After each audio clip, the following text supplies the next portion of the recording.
Obat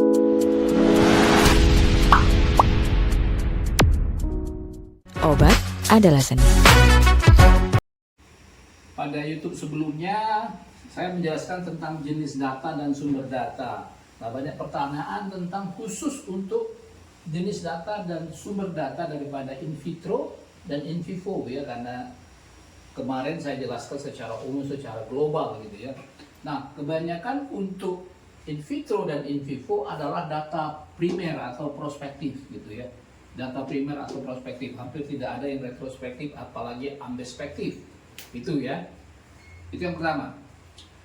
Nah, sampel atau nanti menjadi sumber data yang sampel in vitro, baik nanti untuk herbal, itu dari produk tanaman, atau sekarang banyak produk hewani, misalnya fish oil ya. Contoh fish oil, minyak ikan gitu ya. Ini sudah mulai banyak diteliti ya.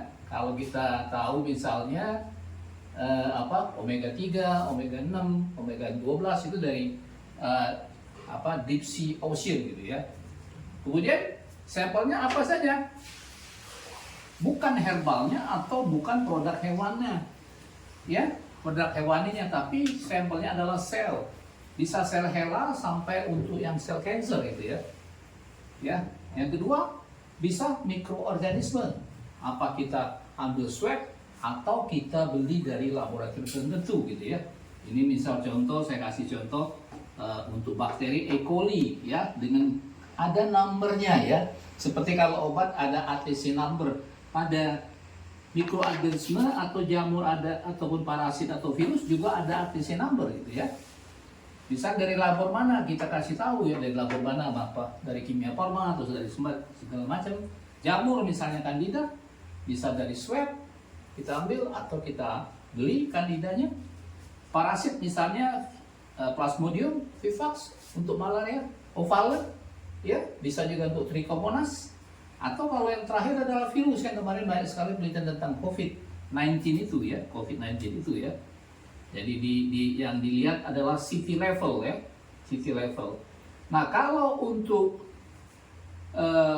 mikroorganisme yang lain, E. coli, jamur, parasit ini biasa yang dipakai adalah jumlah koloni ya, jumlah koloni itu yang dipakai ya.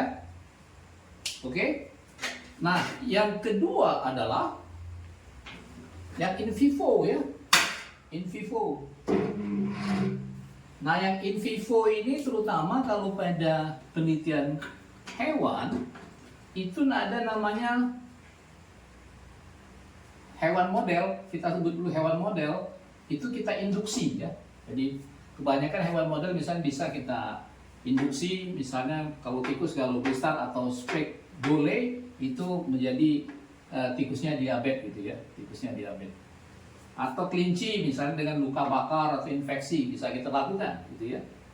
Ada tekniknya di bedah itu dengan memasang logam panas ya, yang di dalam listrik itu dalam sekian detik dianggap luka bakar derajat 1, derajat 2, derajat 3, derajat 4 gitu ya. Bisa. Atau pakai kambing ya. Untuk misalnya kasus di bedah juga nih, contusio pulmon ya. Nah, yang terakhir yang paling banyak adalah untuk malah saya sudah buat di TikTok saya tentang hipertrofi jantung, operasinya menggunakan DABI gitu ya. Jadi ini yang in vivo ya, in vivo. Nah, kebanyakan yang ini selain mengetahui efektivitas, itu tikus ini kebanyakan juga dipakai, yang tikus itu adalah untuk safety evaluation ya, evaluasi keamanan, terutama untuk efek teratogenik daripada herbal ataupun produk hewani itu ya, yang dipakai gitu ya, safety evaluation gitu ya. Juga bisa dipakai safety evaluation sebenarnya ada 3 gitu ya, efek teratogenik, kemudian karsinogenik, kemudian yang terakhir adalah lethal dose ya, berapa LD50-nya berapa gitu ya. Ya, jadi yang hewan ini selain nanti melihat efektivitas obat, juga bisa diketahui nanti safety evaluation untuk mengetahui efek teratogenik, karsinogenik, dan lethal dose 50. Ya, itu dulu yang bisa saya sampaikan khusus untuk jenis data dan sumber data daripada studi in vitro ataupun in vivo. Mudah-mudahan bermanfaat. Terima kasih telah menonton. Silakan subscribe, like, and share. Ciao.